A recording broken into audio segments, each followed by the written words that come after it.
three-time elected mayor of the city of Atlanta. Well, I'll be doggone. You didn't know that? No, it's Fat Albert. Oh, let's go. Let's go, man. Let's see. I just wanted to call and say I enjoy the heck out of your show. Yeah, man, you just showing out in your mobile phone. See, No, I'm not. Normally, I don't take these calls from smart white boys and their mobile phones and things. I'm not smart. And you go call the man Fat Albert. That's cool, man. I'm not smart. Heck, I moved out to North Georgia. I live up with all the hicks. Yeah, right. Well, you take it easy, buddy. Come on up to the Apple Festival in LJ. As long as you keep the thought out my mind, I keep my feet out the city limits, all right? No, I'm serious. Come on up to the Apple Festival. And no haps home. LJ. Only apple I'm gonna see is a hot apple pie from Mickey D's, and I get it from Bankhead somewhere. Hey, appreciate your call, buddy. I ain't going to no LJ. No way, Jose. 233 WGST 1-800-FON-WGST. Y'all really don't know. We were so close. We were so close yesterday to getting Vicky Long. Oh, man. So close. Matter of fact, I'm going to tell you just how close we were to getting Vicky Long on our show when I come back. 233 WGST 1-800-FON-WGST. We're going to talk to Trey. I don't know what that man said. He thought he heard a blowed up Neil voice. Now Big John and Ben Hill wants to check in and jump on the bandwagon. Oh, Lord. It looks like one of those crazy nights. It looks like one of those kind of nights, you know? One of those nights. Oh, Lord. Here we go. 233 WGST. I'll save it. You folks are checking in slowly. We finally got a full bank of calls in here. I'm not used to this. I'm used to a big crowd. You know what I'm saying? I ain't gonna give up, George. We'll just talk to who we got. I know. Trey in Decatur. You're on the Talk How You Like Underground Posse. Hey, Ralph, how's it going, man? Hey, going pretty good, guy. Thanks for checking in. You done all your homework tonight? Yeah. What school you go to, man? I go to Pace Academy. Pace Academy? Oh, big time. Excuse me. Hey, let me ask you this, Trey. Yeah. Do they have a program at Pace Academy called Peer Leadership? Yeah. Are you in it? No. You ought to check it out, man. It's great. All right. Have you heard anything about it? Yeah, it's mostly for 9th through 12th grade. Right, yeah. The 12th grade seniors, or the seniors are kind of like the peer leaders. I was trained to instruct students in that particular program. Good program. If you get a chance, check it out. What's on your mind, Trey? Man, I agree with you most of the time, and I definitely do now. Mike Tyson needs to go to jail. Now, should Mike Tyson fight Holyfield while he's being indicted? No, because, I mean, if he wins, he'll be getting all that money. He shouldn't be getting nothing. He needs to go to jail. But can we deprive the man of making a living just because he committed a crime? Let's say, for instance, if your doctor, was indicted for something, he couldn't continue to practice medicine. When you're indicted, does that automatically mean you just can't work anymore? If you were indicted and they said, well, you can't come back to Pace Academy, Trey, until this case has been resolved, how would you feel, man? I mean, I feel pretty bad, but once you do the crime, you got to pay, man. Don't be so cold, Trey, but you might have a point. You actually, deep down in your heart, when you close your eyes and lay down on the pillowcase and things, you actually believe that Mike Tyson did it. Yeah, I mean, his reputation, his bulldog-type style, I think he did it, man. He's a big bully. Hey, Trey, appreciate you checking in. And check out that peer leadership, man. It's a good program. All right. And tell them suckers at Pace Academy, I say, get out of town. Preppy. Big John and Ben Hill, you're on the Talk How You Like Underground Posse. Yeah, Ralph, how you doing? Living large, big guy. I ain't talked with you in a while. I heard old Maynard this morning. I heard him about 30 minutes. I had to go for this job interview. I'm trying to find me a better job, get me a little bit more pay. What you trying to do, Big John? I drove a truck, but I gotta get my CDLs and all that and get all that together, but right now I'm working nightclub security and stuff like that. Bouncing and things? Yeah. What clubs you working? Well, I told you I worked out there at Omega. You remember me telling you? Yeah, at the frat house, at the Omega house. Yeah. Are you a sheriff? Do you work with the sheriff's department? Oh, man. I thought they only use sheriffs out there. I'm white. Oh, that means no white folks work for the sheriff's department, huh? That's cool, Big John. No, I thought they only used the sheriff's department out there. Have they changed over? No, they just got this private guard company out there. I don't want to mention their name. What you calling from, a payphone out there in Ben Hill? No, my man, I'm right here at East Point and Ben Hill. I grew up in Ben Hill on Kimberly Road, Ralph. On Kimberly Road? I went to Thorough, Ralph. You serious? You grew up on Kimberly Road for real? That's where my kids live, on Kimberly. Yeah. But Mike Tyson, he's a bully. He's guilty. I don't think he should fight. I think you should just go ahead and come out with the truth. You know, he just ain't nothing right about it. I mean, look at Pee Wee Herman. He can get down there and don't say it. Don't say it. You know what I'm saying? Yeah. All right, if Pee Wee Herman gets knocked off the shelf, Mike Tyson ought to be able to get knocked off the shelf too, you know. Pee Wee getting ready to sign a new contract. Yeah, they going just like that. Look at that nymphomaniac there in Florida. You know that white girl in Florida. She said she had to make love 6-8 times a night. I'd hate to be her old man. I'll be talking with you, right? All right, Killer, thank you for your call. C-Dub on a mobile phone. You're on the Talk How You Like Underground Posse. Thanks for checking in. All right, how's it going, Ralph? Great. All right, first-time caller. Thank you, C-W. All right, and I heard you mention Tuskegee. And Yes, sir. the buildings. And Yes, sir. you know about the program today where they're trying to restore? Yes, I saw Packard Hall in the paper, and then Channel 2 did a story on them. Right, so I think that's a real good deal. I do too, man. You ever spend any time in Packard Hall? No, but I did spend some time down at Tuskegee. What's the name of the big dorm down there? The main dorm. Oh, goodness. Now, I didn't get in the dorms. I just went to class. What? Don't they have a building down there where some of the professors live and they use for classroom that the students built? Oh. They made the bricks. They did the carpentry work. They did all the painting. Ralph. They built it up. They did the whole school. Whole school, you're right. You finished Tuskegee? No, I just work there. Oh, you work there now? No, I'm here in Atlanta now. What you doing here, C-Dub? Well, I'm doing a little park ranger work. Park ranger? In Atlanta? Yeah. We don't need no park ranger. Yeah, I'm a park ranger over at the Martin Luther King Historic Site. Oh, okay. Oh, that falls into that category. Yeah, but I did want to call you because I was happy to hear you mention that. Yeah, well, I'm going to pump up. You know I'm going to pump up the program. Yeah, well, I had to call about a year ago and get Mr. Neal straight one time. Did you straighten him? Straighten him out real good. You straighten him? Hey, I put it on it. Appreciate your call, buddy. Okay, thanks a lot. All right, Killer. Bill on the mobile phone, if you can hold, baby brother, you'll be first up at the top of the hour. Unfortunately, we got to take a quick break for Gene Michaels to come in here and tell us about the model bus driver who had allegedly stroked out on the wheel, and 25 folks finna get rich. That's some good Christmas money coming in, I tell you. I wish all the time I was riding the bus, they never wrecked, you know. Somebody's finna get paid. 233-WGST, 1-800-FON-WGST. I'm tired of Mike Tyson. Let's get off of him, you know. Let's find something else. Talk how you like it. Right back in about, 4 minutes? Yeah, 4 minutes, and I'm back at you.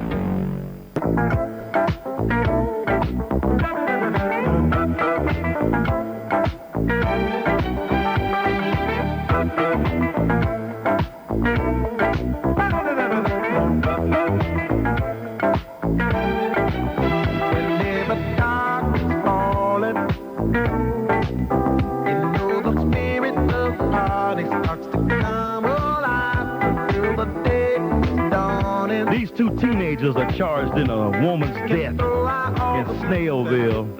Allegedly been getting drunk and taking LSD, according to police warrants. I tell you, but they were never prosecuted.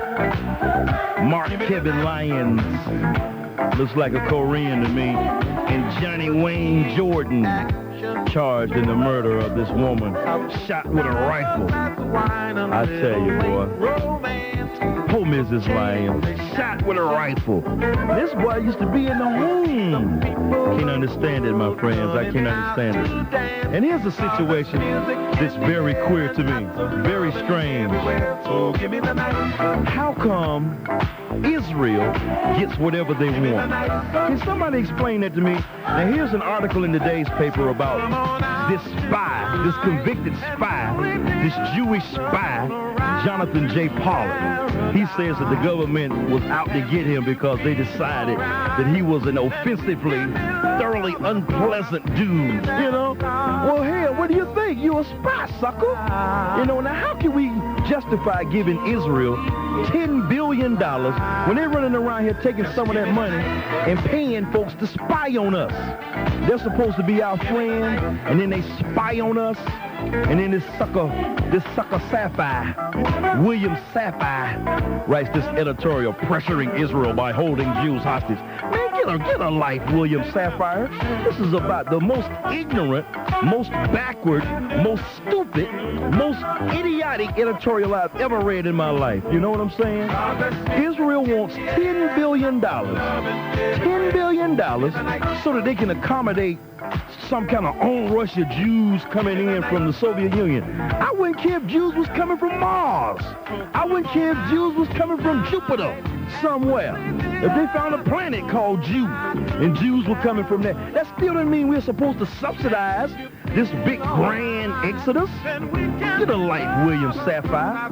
Get a life, Yitzhak Shamir. Get a life, Jonathan J. Pollard. Get a life, Israel. Quit begging. You know, do for self. Do for yourself. You know what I'm saying? You can take some desert from some Palestinians. Why don't you go and take some rich land from some folks, you know? You got a backer here. The United States is going to back you up. Then the editorial in today's paper also, the Constitution's editorial, I guess Tom Uncle Remus Teepin, talking about the U.S.-Israeli tango. We need to split the difference. Yeah, right. If there's a problem with too many Jews coming into Israel, that's Israel's problem. That's not our problem. Taking your calls, 233-WGST, 1-800-FON-WGST. Got Barbara in Decatur. Got two mobile callers, Roger and Bill. We'll be right with you. But hey, I just can't get over this one. Serious business, and I run across all kind of stories. But 4 Barrow County firefighters have been charged with starting a series of fires in abandoned cribs, apparently because they felt they needed practice. Now, what kind of suckers is... What kind of stump-jumping redneck Hootersville, Hooter Holler, 12 houses they burnt down because they want to practice putting out fires? You know? What's next? They're going to come kidnap some old lady and tie her up and put her in the house and see how long it'll take her to come out of the house with them? You know, come on, get a life. These suckers are dangerous. These are firefighters running around here with this mess. You know, I'm surprised. I'm surprised. Really, I'm not surprised. I'm going to back that up and say I'm not surprised. Because, you know, burning up these houses for practice, you know, they used to do it on purpose to some of us, and it wasn't even funny. Bill on the mobile phone, thanks for holding. You're on the Talk How You Like Underground Posse. Hey, Ralph, how you doing? Living large. Let me tell you why Israel gets what they want. Why?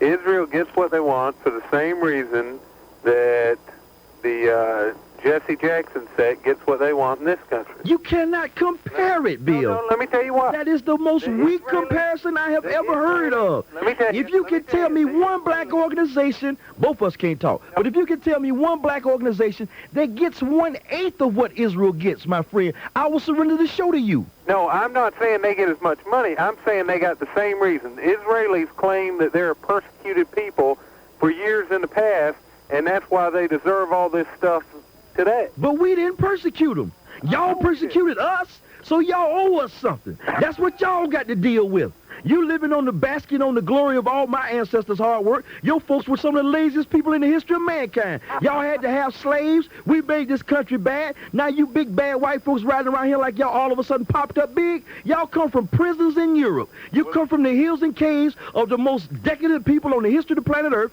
and we helped civilize you suckers with this country and our hard work, and you telling me you don't want to give us something? We didn't do that to Israel. Why don't you make Germany give Israel something? Germany was the one that jammed Israel. Why don't you give the Israelis Germany? That's a good country for them. But don't come whining and crying to me with this little smart-ass white boy talk about Jesse Jackson gets anything they want because they crying this persecuted talk. You damn right we gonna get that and more, sucker. You better be glad we ain't hostile. Did you hear me? I heard you, Ralph. All right, sucker. Get out of town, sucker, perpetrator. Silence, whippersnapper! I get sick and tired of hearing these little smart white boys calling up, and they do it all day with these little cold words on Neil's show and Rush's show about giving black people something. And how does it feel to have an excuse to fail? Man, you suckers don't know the pain my people went through. You suckers don't know the trials and the tribulations that young folks are suffering today. Mental illness in the black community, a direct result of slavery. Mental illness in the black community, low self-esteem, is the direct result of slavery. And you suckers don't, when you get people out of space and they come back out of space, you debrief them. The sucker who was a hostage over there, those spies that you had over there, hostages, when they came over here, they were debriefed. You see what I'm saying? Any kind of situation where somebody is coming back from a trauma, you debrief them. We didn't get debriefed out of slavery.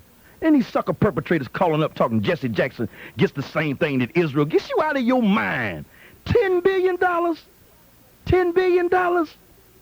Man, you can't even count that high, sucker. Mark your calendar for Friday, September the 27th, when News Radio 640 WGST sponsors the 6th Annual Arts Alive. I'm mad. Choose from performances by, I ain't been this mad in a long time. Choose from performances by groups like the Academy Theater and the Phoenix Dance Theater. Then join the performances by Atlanta's Party for the Arts. It's at Wildwood Plaza, and there will be food, music, and visual arts. Don't miss Arts Alive, sponsored by 640 WGST. Them sucker perpetrators. Whippersnapper! Pressure from Israel. I don't understand it. Maybe y'all know something that I don't know. Jonathan Pollard is in jail for the rest of his little ugly life for spying. Now he's appealing to the United States District Court Judge Aubrey E. Robinson because he refused to let him withdraw his guilty plea. The sucker's guilty, and he's not satisfied with his sentence, saying that his confession was coerced. And nobody coerced you into spying, and Israel paid him. Israel paid him $50,000. Israel paid somebody to spy on this country. Is Jesse Jackson paying somebody to spy on the United States? No, we don't need spies. We know what y'all suckers are up to. Suckers like that last caller. I know what's up. You know what's up. We over there in Saudi Arabia fighting, and everybody's holding their breath. Oh, alarms have gone off. They've just launched some Scuds at Israel. Oh, break in. We got to break into your show, Ralph. The alarms are sounding in Tel Aviv. So what? Barbara in Decatur, you're on the Talk How You Like Underground Posse. Hi, Ralph. How are you? All right. Good. Listen, don't let him get you mad. Sometimes you have to get mad in this business, but I'm going to control I'm not going to curse, and I'm going to maintain a smooth flowing show, Oh, you do. You do a great job. As a matter of fact, that's why I was calling to say how much my family and I enjoy your show. Thank you. As a matter of fact, Trace called you earlier. That's my son. Oh, okay. Yeah. So we enjoy it. As a matter of fact, my daughter, Bevan, she's 8 years old, and she loves your quiet whippersnapper. So you did her a favor a few minutes ago. Okay, I had to go get it. Well, I had another caller on hold who dropped. He was saying that all of my callers were unintelligent, and I wanted to give him the silence whippersnapper treatment. But I appreciate your family listening. I get a lot of letters saying that their family listens. A sister by the name of Annette Cooper Thomas wrote me. She was the lady who was on the phone with her son on the mobile phone saying that his mommy was lost and whatnot, and we talked. And it did my heart good to hear that everybody, the whole family is listening. Yeah. I'm going to do a show geared toward young people, maybe coming up one day soon this week. Oh, that'd be great. I think they'd really enjoy it. Talk about peer pressure and peer leadership. So that's something I've been trained in. I think I can talk elucidly on something like that, That's something we need, too, for a younger audience. That's correct. Chico Renfro is gone, and he used to fill that void in the community of helping young people. I know I can't take up his mantle, but every once in a while I'm going to try to reach out and do something for young people. Well, we need to, because that's our future. That's what we need to do, all of us. We're trying hard in our house, and we're trying to reach out to other kids, and I think we all need to do that, not only for our own, but for other people. Well, one way for this nation to become stronger, Barbara, is people like you with your family hooking up with people like me and my family, with communities of strong families. Communities of strong families make cities of strong families, and that makes strong states, and that's how America can become bad again, That's right. Just teach them the right thing and bring them up in the correct path. Do some worshiping with them and everything, and some relaxation, and just make it all balanced out. You know what I'm saying? That's the truth. Thank you for calling, darling, and keep them listening to the Talk How You Like Underground Posse. Mr.J, Southeast, you're on the Talk How You Like Posse. How you doing, Ralph? Doing great, guy. That's good. I'd just like to comment on that house nigga Clarence Thomas house, what is a travesty to my thought is these black leaders supporting Clarence Thomas. I'd like to add, I am one of your Morehouse brothers. And what you call Clarence Thomas? Yes. What did you call him? Where? What did you call him? You need to cut the radio off, homeboy. Cut the radio way down or off so you can listen to me on the phone, because I think we can get a little dialogue going here. Okay. Now, me and you differ on some things. You say that Clarence Thomas is a house Negro? Yes, I do. Why did you say that? I'm saying that because his views on affirmative action and his views on black issues that need to be addressed. Are you aware of what's happening with affirmative action in this town? No. Okay. Clarence Thomas is dead on the money when he's talking about affirmative action. Affirmative action has been perverted. Affirmative action does not work.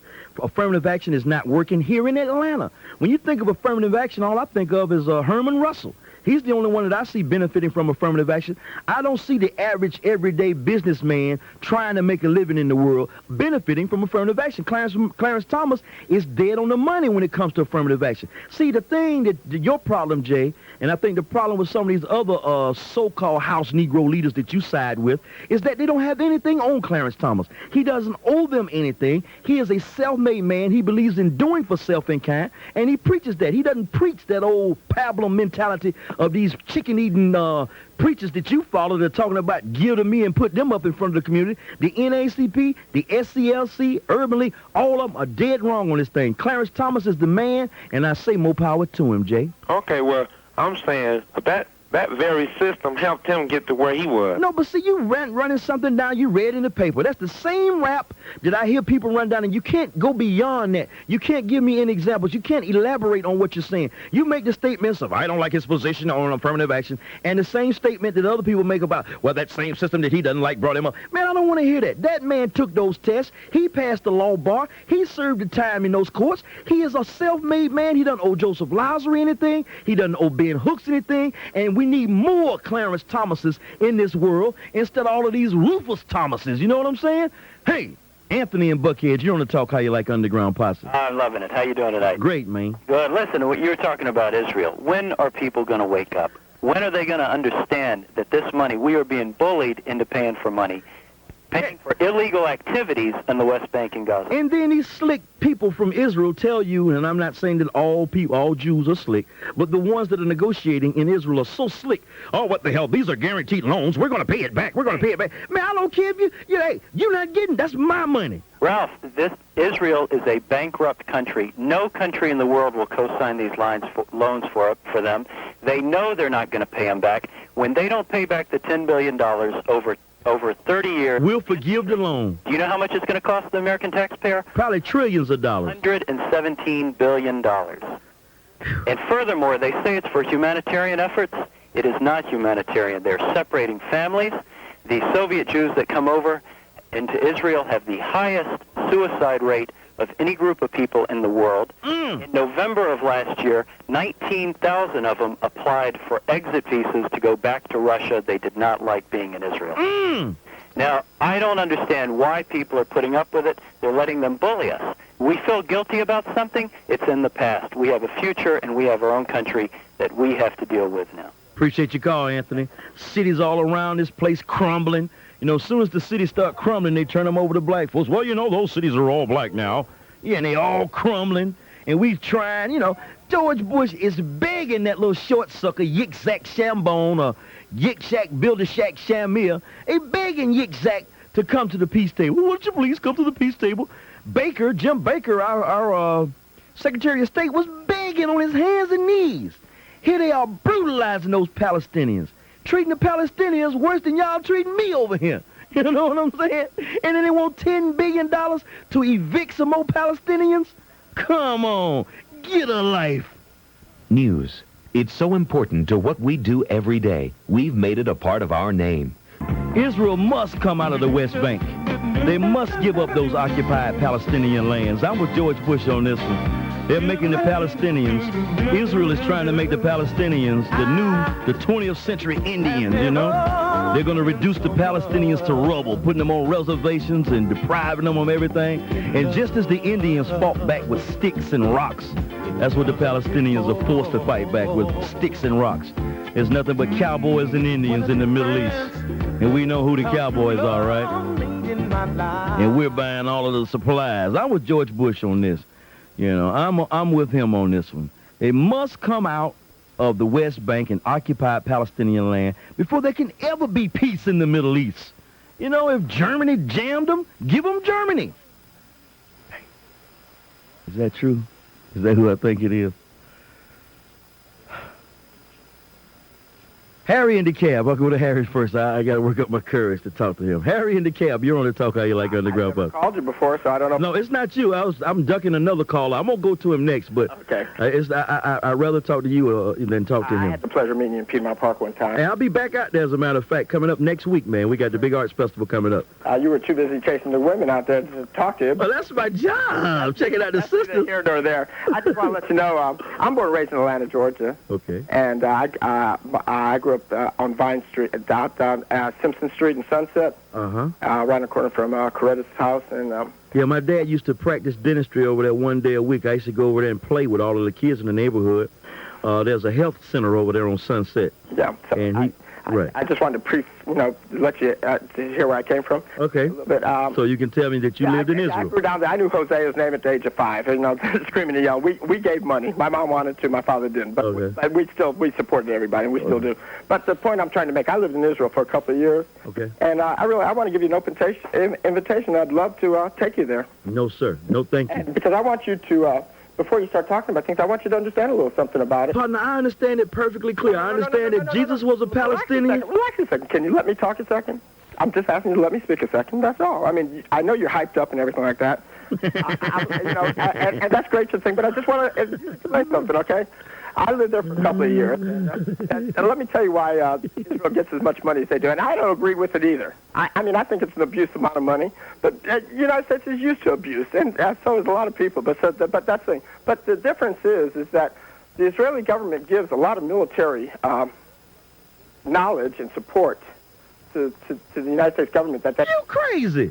Okay, wait a second. They just paid Jonathan Pollard to spy on us. I don't care about John Pollard. Screw him. He's just an individual. That's one thing. You can get on the news. The news, they can make a big deal out of everything. I just want you to listen to me 1 second, and then you can come back with anything you want to say, okay? All right. Okay. Hey, you ain't got to beg to talk. You ain't got to beg to talk, man. You can talk. I'll let you talk. Okay. All right. Okay, listen. I lived there, and I worked on a kibbutz. And the kibbutz, we have guards that lived in the front and the back to make sure that we didn't get attacked at night. And this was 10 years ago, between 1979 and 81. Mm-hmm. I was a shepherd. I didn't work for money. I worked for fun. Mm-hmm. And it's the difference between here and the United States. So Israel is not so much about money as it is. But the thing is that they spend a lot of money on their defense over there. And the United States government has a need for them, or they wouldn't be giving them the money. What's the need? The need is they need them as a strategic military area. All right, now why were we based? No, you hold it, sucker. Why were we based in Arabia? We didn't use Israeli soil. We used Saudi Arabia. We had to beg Turkey to let us fly over some of their land. And every time we had to beg Israel to cool out. Don't paint this sympathetic, lovey-dovey picture about you tending sheep on some Israeli slope. I don't want to hear it. You're talking about a warmonger nation that's in bed with South Africa, that's got the blood of black men on their hands, that are cutting diamonds and cutting and dealing and weighing gold, that's coming out of the mines in South Africa, and you want to paint some lovey-dovey picture about tending sheep and the Holocaust. Hey, send them back to Germany. Don't be giving me that old lovey-dovey story, sucker. Silence, whippersnapper! 233 WGST, 1-800-FON-WGST. I'm Ralph, and we're back on the Talk How You Like Underground Posse. I guess I'm going to have to go. I might as well. I've been wanting to do my Get Out of Town list for the past 3 days. Because on my Get Out of Town list, I'm going to do like Pontius Pilate did a long time ago to the Jews. Pontius Pilate asked the Jews, who did they want, Jesus or Barabbas? Well, I'm going to offer up to the Talk How You Like Underground Posse, Dwayne in Forest Park or Steve in Northeast Atlanta. I was thinking about bringing Dwayne back and banning Steve. I don't know. Maybe after the night, after we talk to Steve, we'll know. Steve Steve in Northeast. You're on the Talk How You Like Underground Posse. Oh, man, you civilized us. Yeah, like your people are civilized in Africa today, right, Ralph? Like y'all are civilized over there in Italy today, and over there in Ireland, in Northern Ireland, and civilized down there in South Africa. If you call them suckers down there in South Africa civilized, you insane. The white man just been out the cave 6,000 years, man. You can't deny it. Oh, yeah, right. Yeah, I know. We name the stars. Yeah, right. Black people name the stars. Black people, we charted the universe. We named the stars. You all thought that the earth was flat. You and your Uncle Christopher Columbus. My folks had to be the pilots and guides on your ship and tell you, hey, sucker, the earth is round. Chinese had silk and gunpowder when y'all were running around in caves and dyeing yourselves blue. Hey, Ralph, how many white people do you see over here running around with spears killing each other, huh? Well, I see a lot of white folks running around here with guns and atomic bombs killing each other. Yeah. What's worse, Steve, death by a spear or death by a 20 megaton atomic bomb, sucker? Ralph. Yeah, but Ralph, you see, when you want to make comparisons, an intelligent man like yourself ought to be able to look at the real deal. Now, if you want to hype up a situation where they got some people who have been oppressed in South Africa, who are being sponsored by another faction, a white group, and then they're rioting over there, then fine, we can talk about that. But you cannot compare that to your folks dropping 2 atomic bombs less than 50 years ago on some yellow people. So what? So y'all the most savage people in the history of mankind. So why do we drop those bombs? Because you savage beasts. Oh, yeah, we are? Yes. Uh-huh.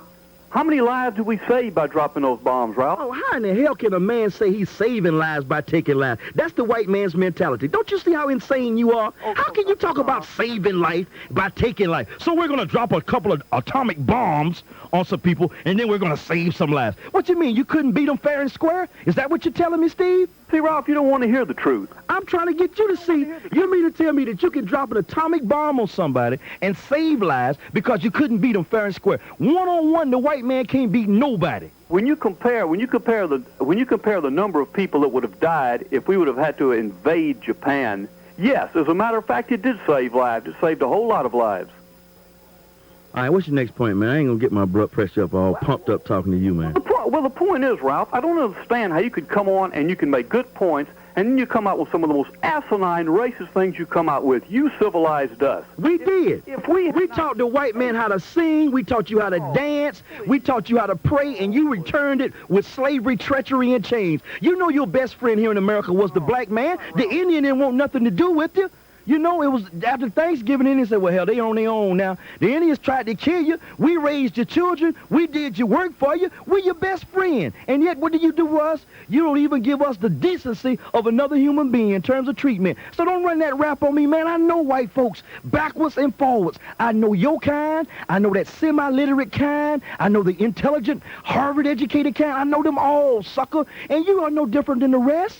Do you remember the civil rights movement of the 60s? I'm sure you do, don't you? Okay? You remember all those white faces that were in those marches? Why don't you ever talk about those white faces that were in those marches? What you want me to do? Give the white man credit for something he should have done 300 years ago? It took my people's blood to get out there for our struggle. Yeah, we had some good white people involved, and we appreciate them, but where were all those good white people when they was lynching and slapping and murdering and raping and killing black people? So you always want to talk about, well, there's still some good white people here. Yeah, we know that, man, but the majority were perverted on this deadly disease called racism. Okay, Ralph, let me ask you a question. Why do you want to blame us today? Why do you want to blame white people today who were not even alive for what some white people did a long time ago? Why do you want to keep throwing that up at us? I'm not blaming, but you're not going to forget it. I'm not going to let you forget it. Well, Ralph, I'm not going to let you forget cannibalism, okay? Okay? Partner, if cannibalism was as dangerous as the system of slavery, then we got an argument. But, my man, you're losing this whole conversation because you're not thinking clearly. You're not looking at this thing with true perspective, my man. You're not holding up the white folks' end of the conversation, man. You letting them down. Oh, yes, I am. Ralph, let me ask you a question. Yeah. Where would you be today? Where would you be today if it were not for slavery? What would you be doing today? What would I be doing today? Yeah, what would you be doing? Would you be a talk show host making more money than you're worth? I would probably be an engineer constructing a couple of new roads into a village in the Cameroon somewhere in peace, never knowing the hate, never knowing the vile treatment that we suffered here. I probably would be much better off at peace in my motherland somewhere, knowing my ancestors, knowing my history, with my family intact, with my background intact, than worrying about being over here with you and your racist kind who keep trying to act like that never happened. You know what I'm saying? That's where I would be. your family intact, starving over in Africa. Little children lying along the side of the road with their bellies swollen because they. What you talking about? You talking about Appalachia? You talking about them white folks up in North Georgia and Tennessee? Hey, there's no starvation in Appalachia, buddy. Those people are poor. They're not starving up there. They got enough sense. They got better sense than that. Yeah, what they doing? They eating each other, breeding themselves into extinction.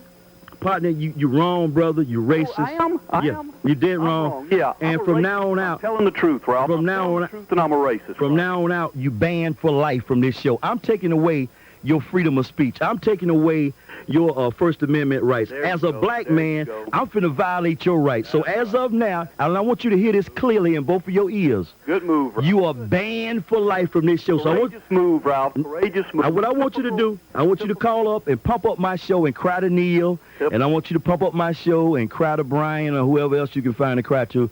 But you are hereby banned by virtue of your ignorance. You're right, Ralph. And I'm your worst nightmare. I'm your worst nightmare. Hey, homeboy, watch me, man. I'm your worst nightmare. I'm your worst nightmare. I'm a black man with some sense. Snapper! You banned for life. I don't even want to hear your name. Let the name Steve be stricken from all the talk show scrolls. Let the name Steve be omitted from all of the computer rolls. Let the name Steve never appear on that screen again. Kershawn, College Park, you want to talk how you like underground Posse? Hey, Ralph. How you living? I'm living large, man. Hey, I just wanted to tell you about Clarence Thomas, man. First of all, before you crank it up, how's your mother and father doing? They're doing great. Where you in school this year, Kershawn? I'm going to the Howard School. You got into Howard School? Yeah, man. Good, my brother, good. Your mom finally got you in there, huh? Yeah. They're working with you over there? Yeah. Let me tell you, that is a great school. The Howard School can work with you. All you got to do is meet them halfway, Kershawn. Okay? All right. All right, now I'm looking for some good things out of you over at the Howard School. Tell me a little bit about the judge quickly. We got to take a break. Well, the judge, I admire the judge. I want to be like him one day. There you go.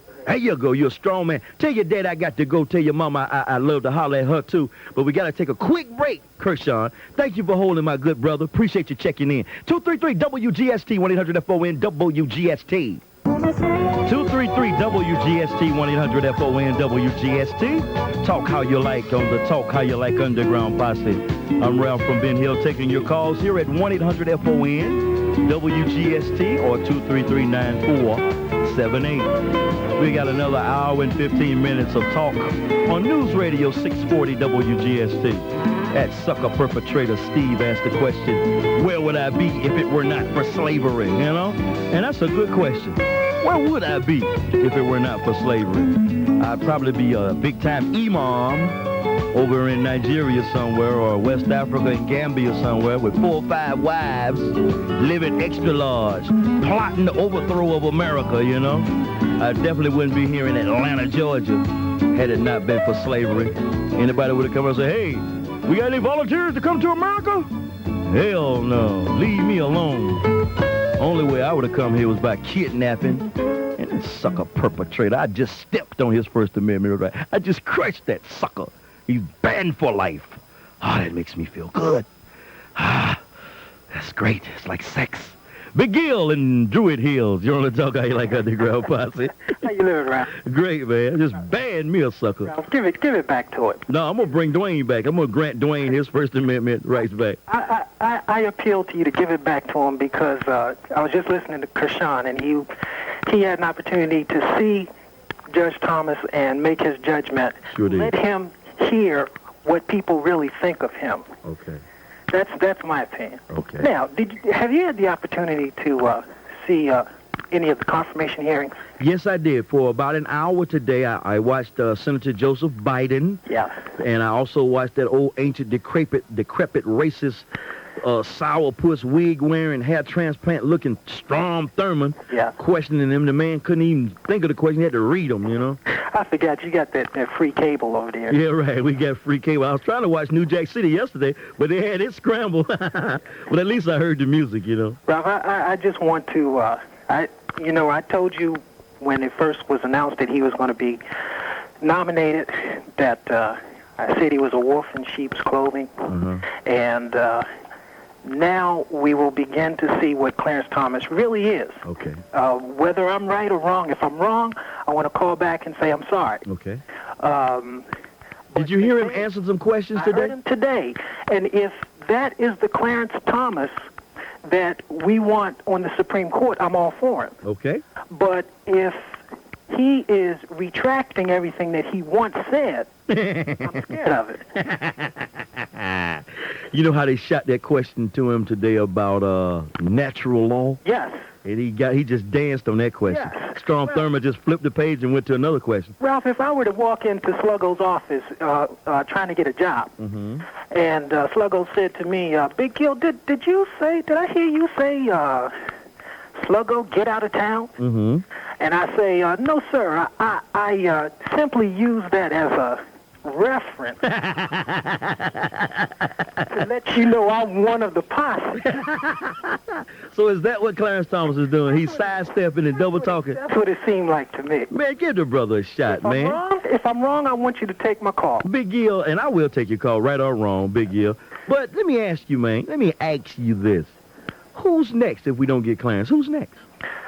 Who do you want? You want Joseph Lowry on the Supreme Court? No, I don't. I agree with you when you said that we didn't have any blacks when Brown versus Board of Education was put into law. That's one of the biggest decisions. We didn't have any blacks when they made the Dred Scott decision. I agree with you 100% there, but just because the man's face is black does not mean that he's the right person for the job. But we need it. We need it. We don't need to sacrifice his qualifications. Yes, we do. We do need that. But if we were just going to put him on that seat simply because he can interpret constitutional law, I think that Bork he certainly fit that bill. Mm-hmm. And the guy who they stopped because he smoked a little dope, I'm sure that he could interpret constitutional law. Okay. Thanks for taking my call. All right, Big Gill, appreciate your input. Always ready for you. Chris in Summerhill, you're on the Talk How You Like Underground Posse. How you doing tonight, Ralph? Great, Chris. Oh, got a suggestion for Steve. All right. For Daryl, too. Okay. There's a book readily available at the Shrine of the Black Madonna. It's called The Origins of World Civilization. Now, you know Steve can't read, man, and he's not allowed over there in the West End. That's right. And he couldn't find that Ankh on the side of that building if he had to. You know what I'm saying? But, you know, it's a great book, anthropology. Partner, when you discuss history with the white man, basically he wants to look at it from a Eurocentric perspective. He wants to think about his story. He doesn't want to understand that his drunken ancestors, the Vikings, stumbled upon a continent and didn't even know where the hell they were. They were not navigators. He doesn't want to read about the Phoenicians or learn anything about the ancient Egyptians or the kingdoms of Kush or the kingdom of Kemet. He don't want to learn anything about it. He wants to know about some giant Renaissance. You know, and when you try to tell him that his people were in the Dark Ages, cowering and living in caves, eating each other, suffering from a disease worse than AIDS back then, and that same disease has followed them here, you know, he doesn't want to understand it. He thinks that his people are God's gift to the planet Earth, when really his people have caused more chaos in the history of mankind than any race of people. The Chinese mind their own business. You see what I'm saying? The East Indians mind their own business. Africans left alone will mind their own business. But the white man is dipping in everybody's business worldwide. And the white man is not living in peace with no people of color, nowhere on the planet Earth, not now, not never. You follow what I'm saying? Yeah, I hear what you're saying. Now, when the white man tried, they first discovered the ancient civilizations of the East, when they realized that they had civilized people living in China, those people were living on silk and had written languages, and they had a formalized culture. The white man sent an emissary over there, old Marco Polo, and he had to go through some Arabs who taxed his behind, you know, because he had to go overland. And the white folks said, we can't deal with them Muslims. They tried to fight them during the Crusades and lost.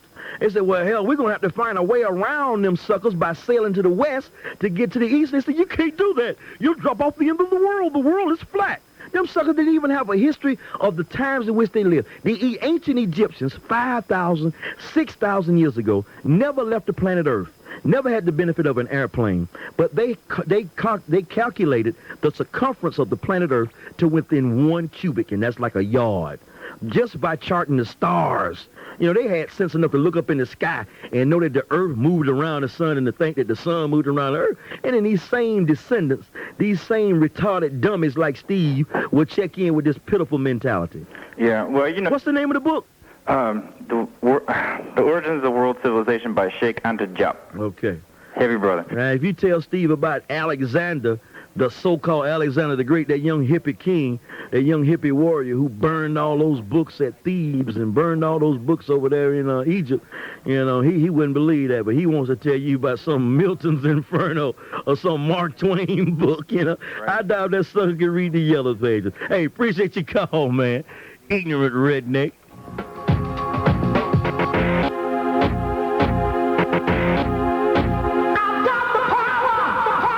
Dekalb 640 W. All right. Oh, sucker Steve in Northeast Atlanta. You know talking, no history knowing, ignorant stump jumping, rebel flag waving, trailer dwelling, tattoo wearing, pickup truck, six-pack, Elvis loving, John Wayne digging, Johnny Cash loving, perpetrator, sucker Steve, get out of town, sucker. That's a little mini get out of town list for that perpetrator. Banned for life on the Talk How You Like Underground Posse. Just took his First Amendment rights. Don in College Park, you're on the Talk How You Like Posse. What kind of guy you are, man? I'm a mean dude. Dan in Buckhead, how you living? You're on the Talk How You Like Underground Posse. Hello, Ralph. Hey, Dan. I'm not calling either to defend or condemn the loan guarantees to Israel, but that's exactly what they are. They're just guarantees. Well, they're not giving the Palestinians any guarantee. A Palestinian don't know, he's not even guaranteed if he's going to be living the next day. I understand. What do we? Who is Israel that we got to guarantee them anything? Well, indeed, but what I only call to say that it's not costing us a penny. It's just a cosign so they can borrow on the world market for material and money for their emigres from Russia. I said don't even do that. I said don't even do that. But the people are already there. So that's their problem. We got people here in America we need to deal with. All we could come up with the homeless laws to lock up homeless people, but we're going to co-sign some loans for Israel? How about co-signing some loans for some of these poor people over here in America? But they're actually paying us to do it. Well, hey, let them find somebody else, man. Israel is bad news. We don't need no more bad news. No one else will do it. Well, that should tell you something. They're a small country, and they don't have many friends, and they were that should tell you something. Abused and by Hitler and the Nazis. And I feel sorry for them, and I think that should never happen to nobody. And then the United Nations chased them out, took them to Israel in 1947, and they've been basically abused by all their neighbors and had very little help, and have struggled and struggled and struggled. And they're finally building a small... Mentioning the fact that this homeland thing is nothing new.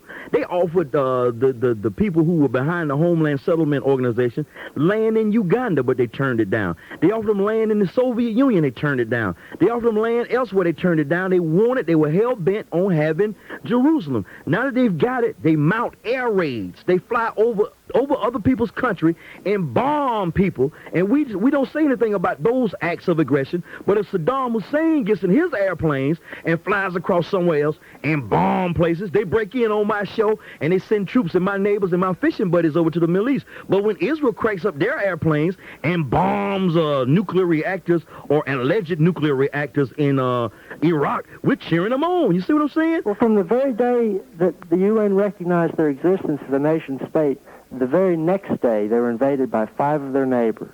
Because they objected. Of course they objected. They went in there with armed force and tried to kill every damn Jew in Israel. And I object to that. I do too. I object to killing. I object to killing. For a long time, and they've been our good friends and neighbors. They have not been our good friends. They have been spying on us. You can't find me a man in jail from Cuba who's been spying on America. Well, Pollard was an American. That's what I'm saying. But he was spying for Israel, and his allegiance is here to this country. That makes you question the allegiance of a lot of Jews who live in this country who claim allegiance to Israel too. You see what I'm saying? Well, you don't see me spying for Gambia. I ain't over here spying for the Congo. I have never heard it said, though, yet, that this $10 billion wasn't coming out of our pockets, because it's not. We're simply guaranteeing the loan, and you know they'll pay back. No, you don't. Dan, Israel is slick, and you know they're a headache. That's what we do know. We need to leave them alone. They're bad news. We can move on. There are much finer nations, much more moral nations across the planet Earth that we can help. They're in need. There are starving children, as you heard Steve say, starving Africans laying on the side of the road in Africa who need guarantees. There are starving people in Canada, starving people in Mexico.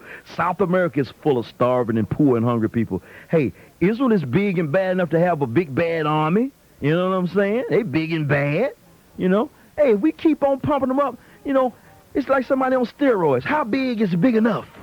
Stay off my back, or I will attack, and you don't want that.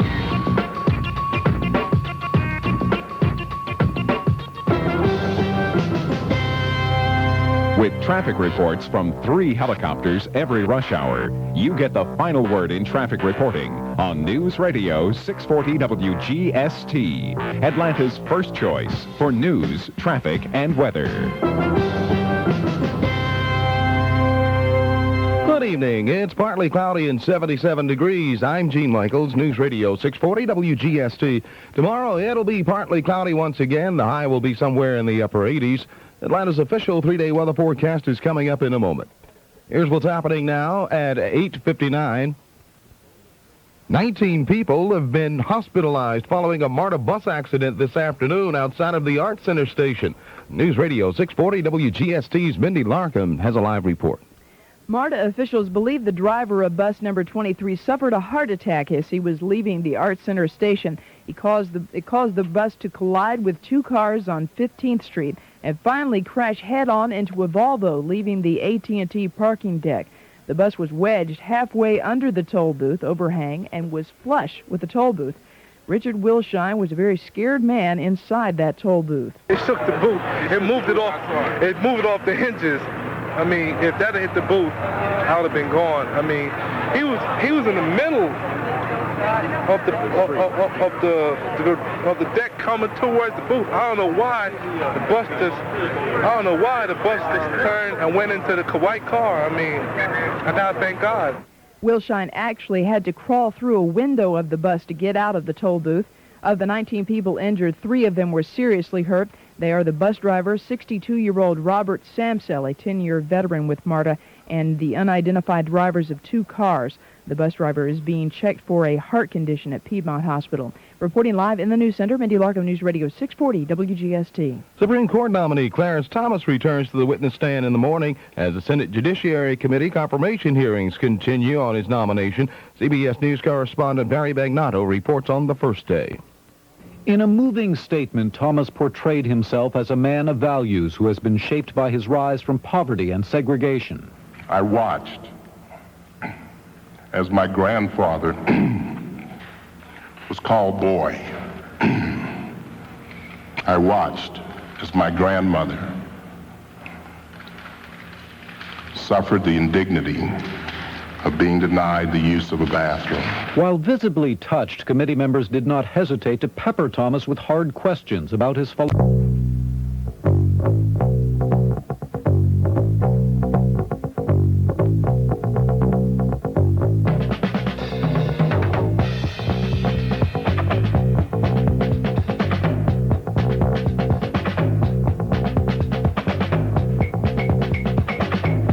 For the 9 o'clock hour, Ralph from Ben Hill, living large here at News Radio 640 WGST. No Maynard Jackson, no Neil Voice, just me, the real deal, the thrill from Ben Hill, Ralph, Raul Ben Halil, living large. I see here where lovely homegirl Gladys Knight would like to clear up a possible misconception.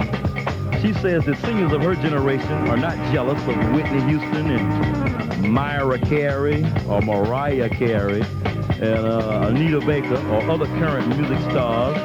Gladys says they made a lot of money and they don't have to be jealous of anybody. That's the way the world is. They had to pay their dues. They're paying the same dues, you know.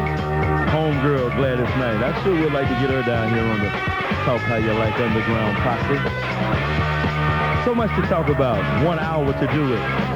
Get on the phone and check in with me if you like to talk how you like. The number is 233-WGST, 1-800-FON-WGST. We'll take your call, whatever you like to talk about. Talk how you like. You want to talk about Clarence Carter? You want to talk about Clarence Carter? You want to talk about Clarence Thomas? Rufus Thomas? You know, Clarence Thomas has a white wife. I haven't heard anybody throw that slur at us, you know. 233-WGST, 1-800-FON-WGST. It's 9:07, and we're going to go to Northeast Atlanta and talk to LaDuwon. LaDuwon, you're on the Talk How You Like Underground Posse. Hey, what's happening, Ralph? LaDuwon. Hey, Miss LaDuwon. LaDuwon. LaDuwon. All right. Hey, look here, man. What you think about the guy in Farmville, North Carolina, that molested those 21 kids and then drank, killed animals and drank blood in that nursery you owned? Yeah, I saw that article. I started to cut it out, but that was too sadistic for me to even talk about. They said he was took a 7-year-old boy into the woods and they worshiped the devil or something. Yeah. That's sad, man. Yeah, you don't think that's a good topic to rap on? Well, that's a good one for you and I to talk about. Yeah. What do you think about it? Hey, man, I'm just saying, how they think we so, that the black race is so, You need to cut your radio in the background way, way, way, way down off. I heard Joe Stein tell you that when you checked in, man. What you doing, taping the show or something? No, You got a crowd at the crib? No. All right, now it sounds better. All right. But they do try to paint us as a community of savages, and we are hooked on this crack cocaine, and we're hooked on killing each other, and it's unfortunate, but we're working our way out of that problem. Yeah. We got some smart, clear heads handling things. I thank God for the clear thinking and the clear leadership that we do have in our communities. Otherwise, we'd be much more berserk than we already are. I'm telling you, man. At least we're not worshiping the devil. We worshiping crack. That's just like the devil. Yeah. But we're not actually out there drinking blood. But then again, the handcuffed man said that those folks that got burnt up, were burnt up by some Cuban sadistic, some Cuban Sado, African Cuban voodoo worshipers or something. I don't know. They try, and when I talk to suckers like Steve and they want to talk about the great white civilizations, they never talk about any ancient. There are no ancient white civilizations. Can you think of one? Ancient white civilization. They dig up King Tut and they'll dig up some Dead Sea Scrolls, but they don't dig up anything but some suckers with horns on their heads and big old grog and skulls they've been drinking out of up there in Norway and Sweden and things, Hey, man, if it wasn't for us, we wouldn't even have America, man. There you go. We know the real deal. LaDuwon, appreciate your call, Doctor. All right, man. All right, we're going to Mark in Decatur. Mark, it's your turn on the Talk How You Like Underground Posse. Hey, man, I love it. Thank you, sir. Happy is the man that found wisdom, and happy the man that get it, understand it. There you go. And I sure heard you preach today. I just want to know where I pay my tithes. My granddaddy was the preacher, man. I got a cousin named Kareem who is really fired up and full of the knowledge. Yeah. I'm just like studying. I'm in kindergarten when it comes to preaching, man. I can't preach. Hey, I like the way you told Steve. But, I'm going to protect you on this. I'm going to stand out here and say something for you. All right. We're not going to take his freedom of speech away because we don't want our program to be broken up. That's true. Small person, we're not going to let him do that. We're having a good time. All right, we'll let him come back. Keep up the good work. All right, we'll let him come back. Thank you, Mark. He brought sanity to this show. Gene in Stone Mountain, you're on the Talk How You Like Underground Posse. I really like it a lot. I'm enjoying it. Thank you. I just wanted to say that I agree with you on Mr. Thomas and the affirmative action thing. I think that he's completely right. I have seen it myself where it just doesn't work. Institutions can get around it. I have seen it where they would put an ad in the paper and someone's already hired. And then they would go through, all the moves of interviewing people when they really already know who they're going to get. And then they'll hire... More bureaucracy. That's true. And in an act of desperation, if they're really desperate to fill the quotas in terms of affirmative action, and here I go using Boy George Bush's word quota, but whenever they're desperate, they will hire a black female and kill 2 minorities with 1 stone. Absolutely. That's right. Also, I wanted to mention, I just happened to be reading, I go around the garage sales and I picked this up, a 1966 Life magazine, and It was talking about the opium wars, which I'd forgotten about. Oh, please. And the British and the U.S. were responsible for bringing opium. Now, I think cocaine's a derivative, isn't it, of opium? No, cocaine is it's a narcotic, but it's not a derivative of opium. Opium comes from the poppy, if I'm not. Right, that's true. Yeah. Okay, and heroin also comes from the poppy. It wasn't common in China until the British discovered that it was very saleable in the port city of Canton. Mm-hmm. And then the U.S. got in on the fray, and pretty soon they were bringing in 4,000 tons a year. Well, they had wars. They had the first and second opium war. Right. Against the Chinese to make them accept the trade and to sell this in their own country. Well, this is typical of a lot of European imperialism and European greed. They will employ some type of intoxicant in every type of scheme that they try to run down. Even during slavery, there was a bloody triangle where they went to Africa for the slaves, and they sold the slaves for raw materials or rum. You know, it was a triangle with rum, slaves, and manufactured materials and things. Serious situation, always using intoxicants. And even now, some people believe, and there are a lot of them out there, even listening tonight, they believe that this cocaine epidemic in America is a part of a conspiracy to, it's a part of a genocidal conspiracy to bring down a community of people. Who knows? Hey, right. Who knows? Really. I also agree with you about Israel. I don't think we should approve that $10 billion. We've got like 36 million people in this country that can't afford medical insurance. Like 16 million children are currently living below the poverty level. Mm-hmm. And I think it's an outrage to... I mean, the Israelis live like kings compared to those people, because I've been over there. You have? Yeah. How long did you stay? The last time, my husband was a consultant for the State Department. Well, it was partly subsidized by the State Department as a physician in the occupied territory hospitals. And we really were just shocked. I just have to say we were shocked. And a lot of Jews are shocked, too. They don't agree with a lot of this stuff. Those guys that are in control, it's just like you say. What do you call them? I don't know what you call them. I call them terrorists. Yeah, well... You know, Menachem Begin and Golda Meir and all of those suckers were part of an underground that used to murder and assassinate people. But one man's terrorist is another man's national hero. We saw people that were tortured. I mean, they had kidney failure from beatings and torture, and children that had their eyes shot out. I mean, this is an outrage. I mean, they actually manned a commando raid and went over there and got Sheikh Obaid or Imam Obaid from his home, you know, just landed to use him as a pawn in this little whole hostage game that they're running down. But they don't hold hostages. Oh, no, they're political prisoners. You know, they don't hold hostages. But I appreciate you were, bringing this up, because I think it's necessary. It's the only way you're going to hear about it is on a program like this, because you sure don't hear about it like in the Constitution or something. Well, it's really an extension of the racism that you were talking about. I mean, it's very racist. It is. It's unfortunate. The world would be so much better off if it didn't exist, darling. Absolutely. I think so. Gene, thank you for your call and your comments tonight. Appreciate it. We're going to come back to Douglas in southwest Atlanta, followed by Brian in Druid Hills, and we're going to go to Stone Mountain and have a conversation with John. Still looking for your call. Pick up the phone, dial 233-WGST, 1-800-FON-WGST. I'm Ralph from Ben Hill, and we're living large. Daddy, I like your show. 233-WGST, 1-800-FON-WGST. I'm Ralph from Ben Hill. We've got Zion coming in on his mobile phone. Douglas is Southwest. You're next on the Talk How You Like the Underground Posse. How you doing? Doing all right. Look, man, I think you're dead wrong on Thomas. Okay. And this is just my opinion, like everybody else, is just like yours. Okay, your opinion is welcome, dear. Okay, now, first of all, to say affirmative action hadn't worked, it hadn't worked all the time. It's not perfect. But to say you're going to dismantle something without something better in place, and as far as I can see with Judge Thomas definitely has benefited from the system. He ought to be saying, I'm a product of what affirmative action can do, not what it cannot do. You see what I'm saying? Mm-hmm.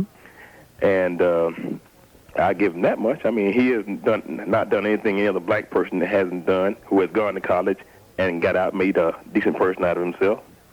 But affirmative action is not the program that is going to be the key to our success in America. Didn't say it was. Okay, so why is affirmative action such a big role? Why is it playing such a big role in this whole Clarence Thomas thing? Affirmative action initially was created naturally to correct some wrongs. Correct. By racism. Naturally, racism is going to still exist. Right. You're going to find the good old boys are going to find ways to walk around it. Good old boys had their own self-affirmative action for years, and they still have it. Right. I agree. We know this. I know this. You know this. Okay, I agree. So to say that Judge Thomas is almighty savior for black folks just because he's going to say he pulled himself by his bootstraps, I mean, that's a bunch of crap. He did a good job in getting educated, and that's fine. But don't say, I'm the only black person, I'm the only black man in the world who's ever done this, and I'm, Thomas Almighty. You know, he can't say that. I mean, he's just one. He's one of many black people who have done that. But we as a people... I've seen affirmative action work. I mean, you're always going to see something. Nothing's perfect. There's going to be flaws in every system.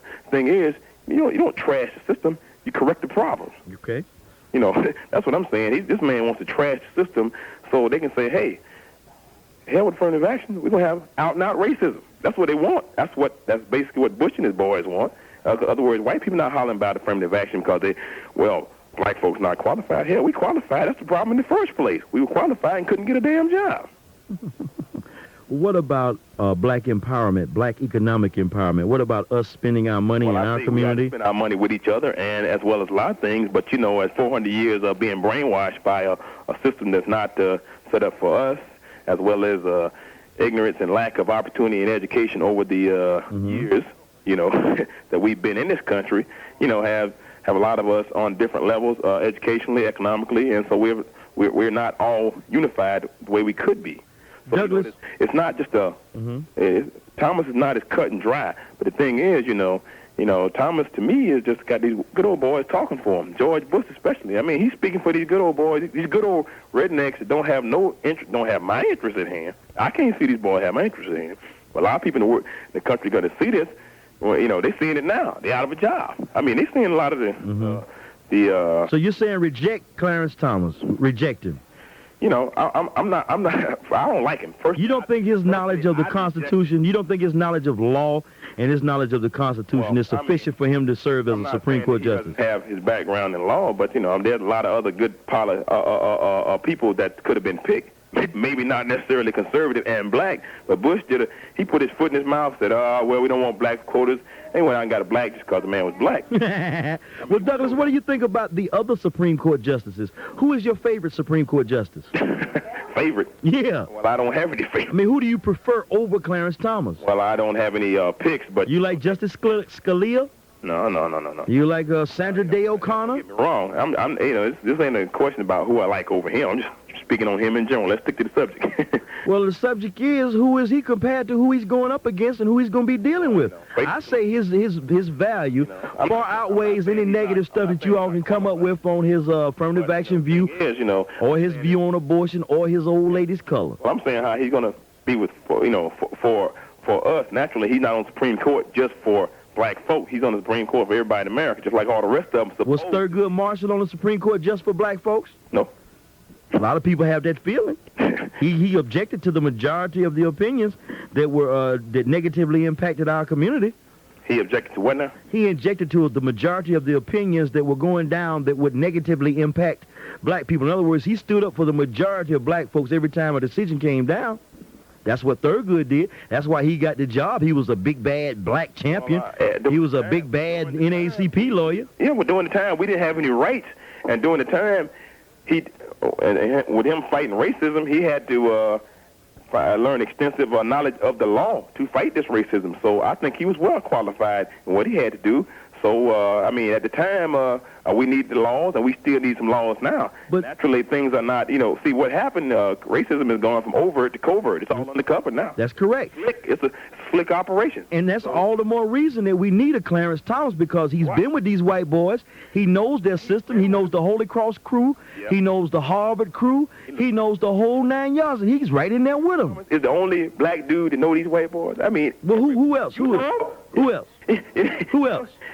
Anybody work around, you be around them long enough. It don't take long to figure them out, Well, I say, Douglas, we need to stop fine-tuning Clarence Thomas, let him get on in, and let's work on something else. I ain't gonna say get on in. I said, let's see. We can probably see a little more what they're all about, but like right now, I don't like him, I can't see everybody saying, well, he's our savior, and no. media saying, well, you know, they got these polls saying, well, certain percentage of black folks. I said, wait a minute. I'm like, who in the heck are they talking to? They didn't talk to me. But the bottom line is, Douglas, yeah, I know. They didn't do no survey to me. But the bottom line, my brother, is he's just another black man applying for a job in America, and he's getting attacked from both ends this go around. Yeah, well, I grant you it's tough, but, you know, life is tough. It's tough on you and me and everybody else, especially black folks. So, you know, the thing is, you know, hey, we can't be shafted. I think one thing the man can do, be a man and be a black man. You know, don't. You know, he don't have to sell out, but he definitely don't have to sell out, and he definitely does not have to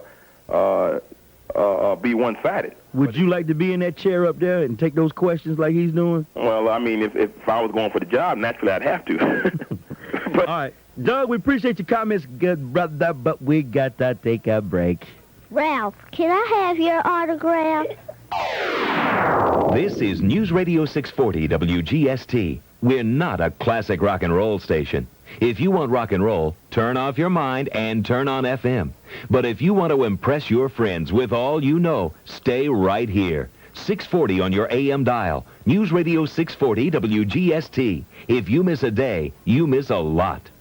Hi, Martin Mull here for Red Roof Inns And I'm Fred Willard, and Martin, I just heard a fact that I bet you don't know. Okay. Did you know most hotel chains charge up to 50% more than Red Roof Inns? Yes, I told you. So, say you spend $1 million a year on hotel rooms. Yeah, but Fred... You'd save up to $500,000 a year just by staying at Red Roof Inns. You'd be rich. Radio 640 WGST. Make this your home for talk radio. Hot news and burning issues.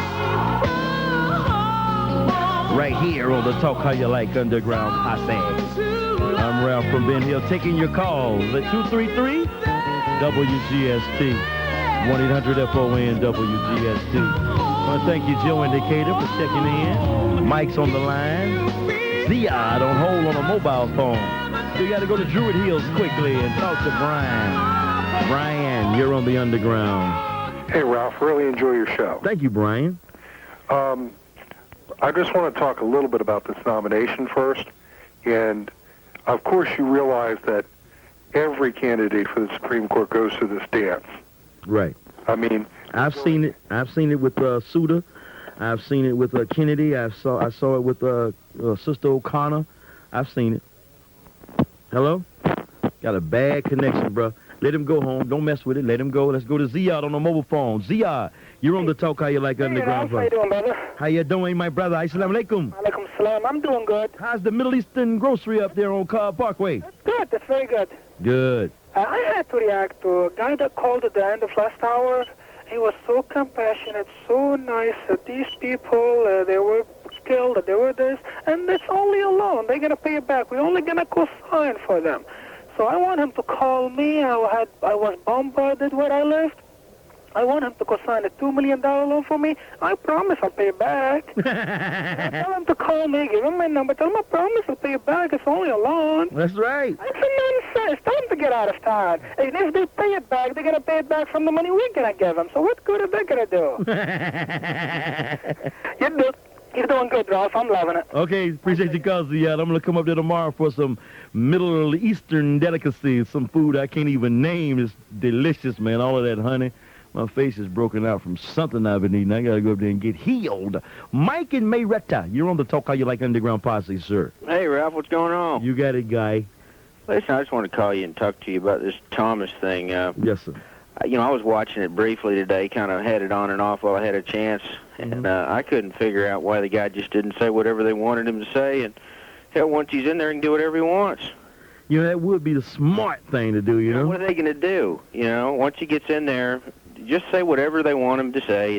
Once he's there for life. He'll be there for 40 years. And also, this clown that called earlier about the Israelis, you know, talking about signature loans or something like it was your dad signing for money. That's crap with a capital C. I mean, we give the Israeli people more money per capita than anybody on the face of the earth. Give. These are not loans. We give the Israelis billions of dollars a year, like cash, and they do not pay it back, and they never have. And this has been going on since 48 when they created, when they took Palestine away from the Palestinians and gave it to the Jews. to the Israelis. This has been going on over 4 decades. So what this guy's getting off saying, these are loans, or not even loans. He's saying we just signed for it to back him. They never pay a cent back. Appreciate your call, Mike. You bet. All right, we're going to take a quick break. Joe in Decatur, you'll be first up after about 90 seconds worth of G. Michaels and motor bus wrecks and all kind of stuff, you know? I'll be. 233-WGST is the number, 1-800-FON-WGST. I'm reserving this open line for you to check in right now. Oh, somebody just got it. They just got it. 90 seconds, and I'll be right back. Going to take a quick bottom of the hour break. Ralph from Ben Hill, living large. Pump it up just like that.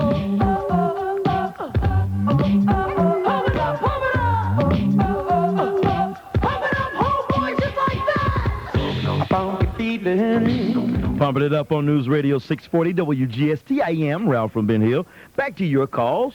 The telephone number, once again, for you newcomers, 233-WGST, 1-800-FON-WGST. The most exciting 3 hours of programming all day long, right here on News Radio 640 WGST. Joe in Decatur, it's your turn to talk how you like. Yes, Ralph, you are to racial harmony what Jeffrey Dahmer is to gourmet cooking. I have a feeling if they had found a cure for cancer tomorrow, you'd find a way to make it into a racial issue. And I was wondering how, out of one side of your mouth, you can correctly come to the defense of Clarence Thomas, who is and should be a hero to whites, blacks, greens, people of every race, color, and creed, because he personifies the fact that it's not so much what opportunities you have had or haven't had, but it's what you've done with whatever opportunities you were given. But then on the other side of your mouth, you say, the white man owes me this, the white man owes me that, which is just the opposite of which Clarence Thomas believes and has lived.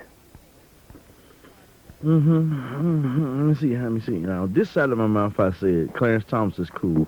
This side of the mouth, I said that the white folks owe us some things. Yeah, well, what you're saying is, you're saying you don't want to walk what you talk.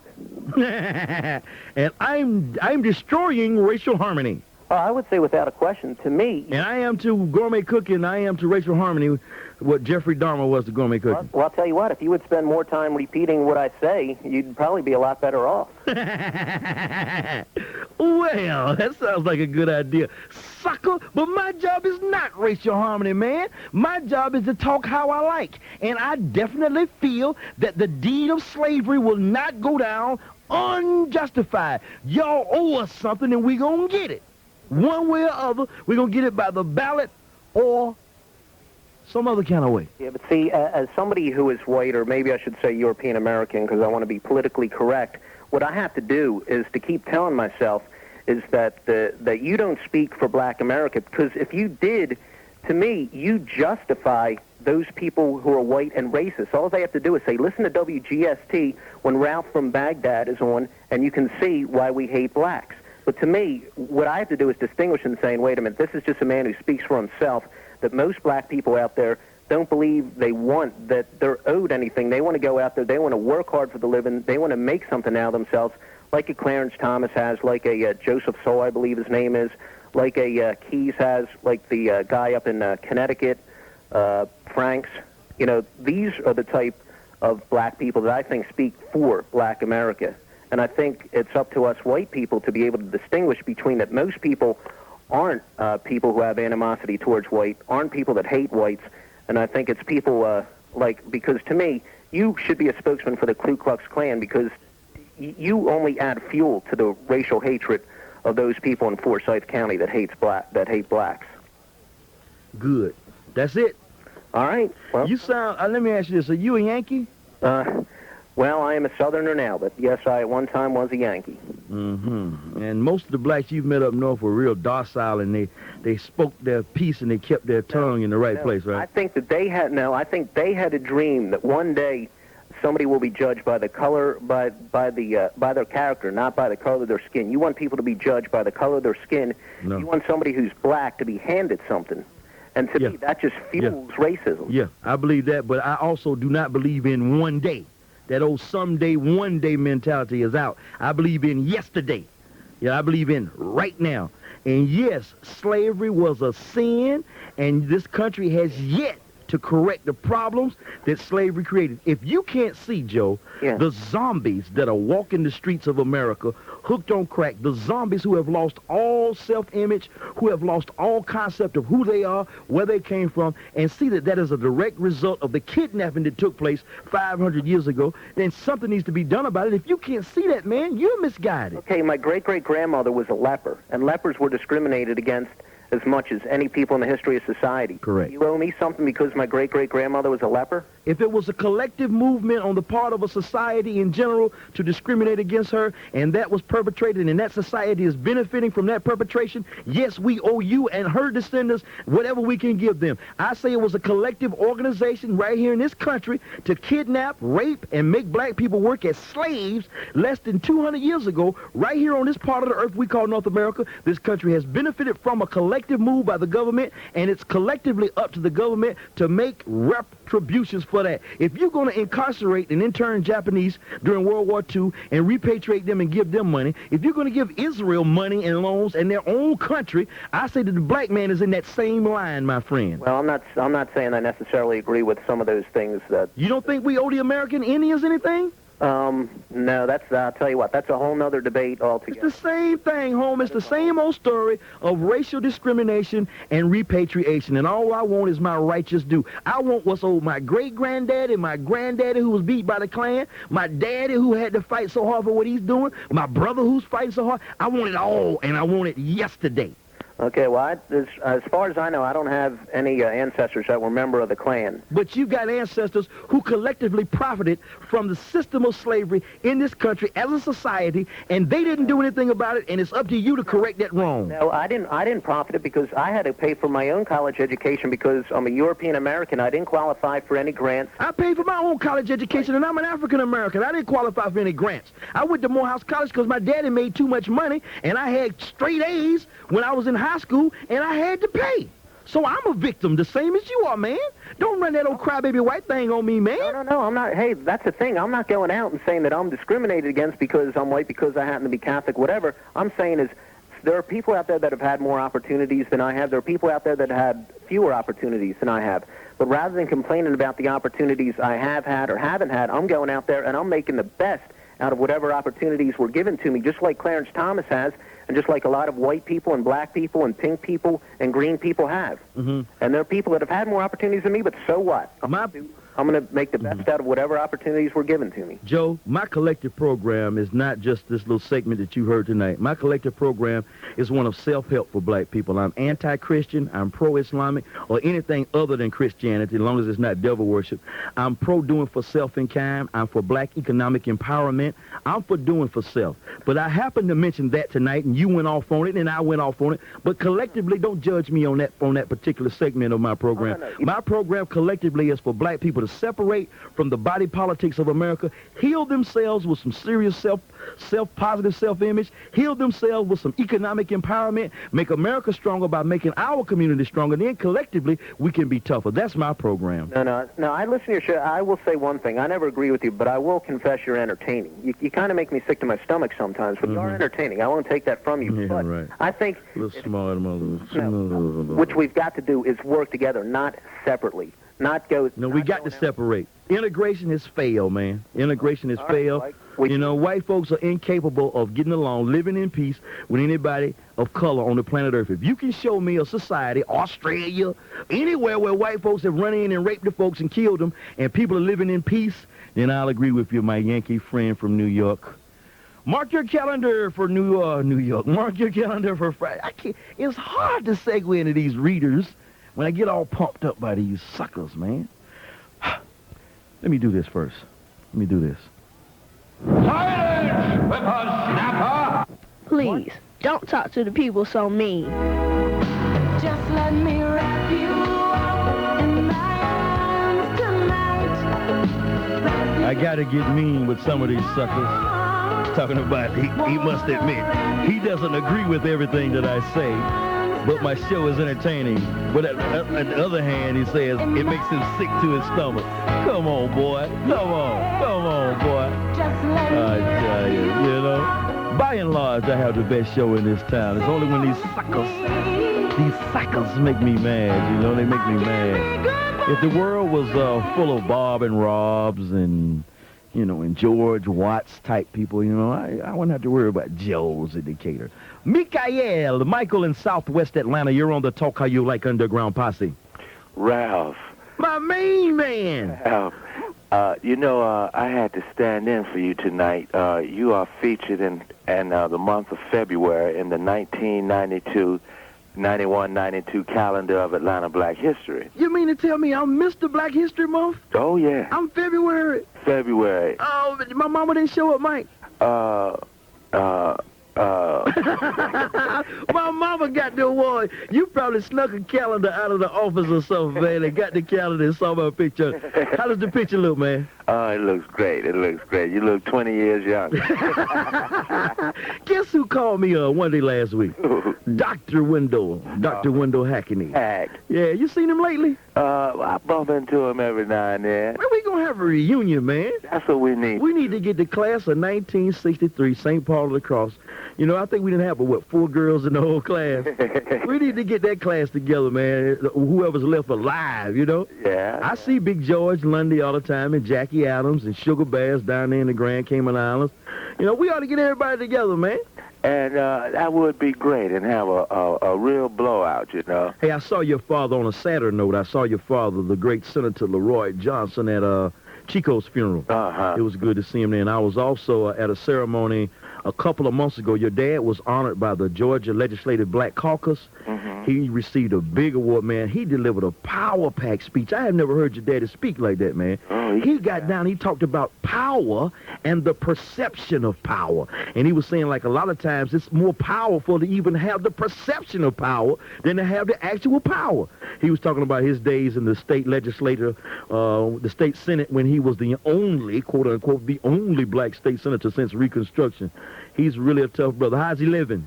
Just fine. In fact, he and Chico are both in the calendar. Beautiful. So I'm in great company. You're in great company. Now, if I could just get in 100 black men and the guardsmen like you, I'd be all right. Mike, it's good hearing from you, Doctor. Oh, yeah. Hey, peace, and tell your mother and everybody and those beautiful daughters of yours I said hello. Live large and prosper. I will, my brother. All right. Classmate. Catholic school, all the way 1st grade, 2nd grade, 3rd grade, 4th grade, 5th grade, 6th grade, 7th grade, 8th grade. I think his folks sent him up to Marist for a year, and then he went to some big-time college in Worcester, Massachusetts. I couldn't even spell the town. Worcester Academy. Worcestershire sauce or some school. And then he came back to the house. Mike in Northeast, you're on the Talk How You Like Underground Posse. Okay, Ralph. The Time Surfer. It seems like most of the people listening tonight just woke up because guaranteed bank loans to foreign countries has been the law in America since February 1980. Because it's the law, does that mean we're obliged to do it? Of course not. Well? But that law was passed because the bankers were reluctant to renew some of their loans to countries such as Poland and Panama and the Sandinistas in Nicaragua. So it was politically preferable to guarantee them in order to get the bankers to continue making loans to places that they knew would not repay them. And we ended up paying about $2.2 billion a year just in interest on the $28 billion that Poland did not pay back and still has not paid back. But yet and still we dance every time Lech Walesa sings a little tune. Every time he gets to the microphone, oh, Lech Walesa made a speech. Everybody's talking about Lech Walesa. My problem, Mike, is the fact that England is broke and they're begging and we got to bail out England. Russia is broke and we got to bail out Russia because they're begging. Germany is broke. We got to bail out Germany because they're begging. Japan's not broke, but China wants preferred national treatment, national status, and so we'll do business with students stomping Chinese. Now Israel wants money. I'm saying, when are we going to start focusing on what's happening here? I think it's called domestic situations. When are we going to focus on some of this domesticity? Well, as long as we're just using monopoly money instead of real money, we have to keep playing the game. Your fight with the Federal Reserve System, your fight for these silver certificates, your fight for this whole gold standard is a lost cause, my brother. No, it isn't. I don't see you gaining any ground. You know that the United States is going to continue to print these bogus bills, and that you know that if you went to the bank and asked for some gold, you couldn't get it. So forget it. Well, you don't go to the banker to ask the banker to obey the law, because the bankers are the ones who wrote the Federal Reserve Act, giving their notes legal tender power to compete with real money. Time Surfer, do me a favor. Yes. Set your clock for 8 o'clock tomorrow morning and wake up. I get up at 4:30. Okay, but I'm saying wake up. Don't just get up. Arise and awake from the game. You're playing a little masquerade. You got to come out of it. Time Surfer. You know, I love you so much. You're such an interesting call. But this whole thing about the Federal Reserve System and the silver certificate, come on, my brother. We could use you in other pursuits. You know what I'm saying? 233 WGST, it's 9:50. Are we really got 10 more minutes in the Talk How You Like Underground Posse. My main man Ted, Dr. D, the dreaded Dexter from Forest Park is on hold. Looking for work. Coming back at you. 10 more minutes and I'm out of here. Stop by J.R. Crickets over there in the Cascade Heights area. Drink me some lemonade. Finding understanding. Ain't no understanding. Ain't no understanding, man. We're lost in a masquerade.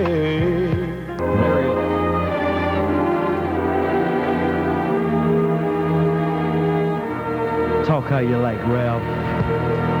It's 9:53 and a half in the city, approaching 10 o'clock, the hour at which I must depart. But in the meantime, we have some people we need to talk to, some conversations that we need to have, some knowledge and some wisdom that we need to impart. And so it is my task, it is my honored pleasure to talk to these next 3 callers, and then I'm out of here. I'm out of here. I gotta go to deep Ben Hill. He wandered very far. Deep Ben Hill. Very far. Deep Ben Hill. Over land and sea. I gotta cross the Chattahoochee 2 times to get to Ben Hill. A little shine. A little shine. Wait a minute, I don't play that. Set of eyes. Your nature boy right here on the Talk How You Like Underground Posse. Very wise. Very wise. That's me. Very wise was he. That's me. Super wise. Brilliant, as a matter of fact, you know? And one day he took a call. Magic day he passed my way. Let's go to Dexter in Forest Park. Dexter, you're on the Posse. How you doing, Ralph? Great, my brother. Great. I'm enjoying this show immensely. Well, thank you, sir. Hey, let's talk about this Clarence Thomas. Quickly now. All right, real quick. Hey, why don't they just get off the man back, let him get the position, and his true colors will come out as it do in all black people when they are backed up against a wall. You know, they didn't interview Jackie Robinson, you know. Like, let me say this. When you put the Michael Jordans in basketball, we take over. Yeah. When you put the Hank Aaron's and baseball, the records are gone. You put him up there, and then they'll see him shine. The next thing you know, we get the vice, and the next thing you know, we get the president. We run the thing, and then they'll say, hey, we was wrong all along. Yeah, appreciate your call, but I wish if we could get those positions, we could do something with them, you know. We had those same designs on the office of mayor, and you see what kind of shape our cities are in. Thank you, though, Dexter. Good call. Ted on a mobile phone. Thank you for calling, sir. Ralph, how you? Great guy. Is this Talk How You Like Underground Posse? For a quick minute now. Oh, okay. Listen, I heard you get so angry at that guy today about that smart-ass white boy. You got mad at him. Yeah. And you said that it was a lot of nerve to interrupt your show to talk about the Scuds hitting Israel. Yeah. Is that what you said? Yeah. You got mad? Yeah. Well, you keep getting mad. You keep getting mad, Ralph. All right. Keep getting mad because you're going to go the way of Earl Till because you'll end up saying something. Hey, Ted, it's Ed Till. It's Ed Till. Yeah, Ed Till. Yeah, and I know you waiting for that day. You waiting for that day. Yes, I'm watching and listening, Ralph. Hey, but I tell you what, sucker, I'm going to be here. And if I'm not here, I'm going to be somewhere else to plague you white folks, because I'm your worst nightmare. I'm a black man with a microphone, sucker, and I got some sense to pump it up. Andre in Decatur, you're on the Talk How You Like Underground Posse. Back here, you got the posse over here. And you got my back. See, these suckers laying in the weeds waiting on me to mess up. As long as lies rule the roost, the Steves were in charge. But now that we are coming back to our knowledge of Islam and natural law and the sciences of the universe, the lies that they tell all day, every day don't work anymore. No, and these suckers laying back waiting on me to make a mistake. I'm going to impart more wisdom and more knowledge in the process of making some jive mistake that it's going to be inconsequential. And when I'm gone, it'll be another one after me. One last thing. Yes, sir. You made a very key point. I've been listening to white folks my whole life, and I've heard them say they're going to do everything except mind their own business. They need to try that. Appreciate your call. Yeah, Ted on the mobile phone.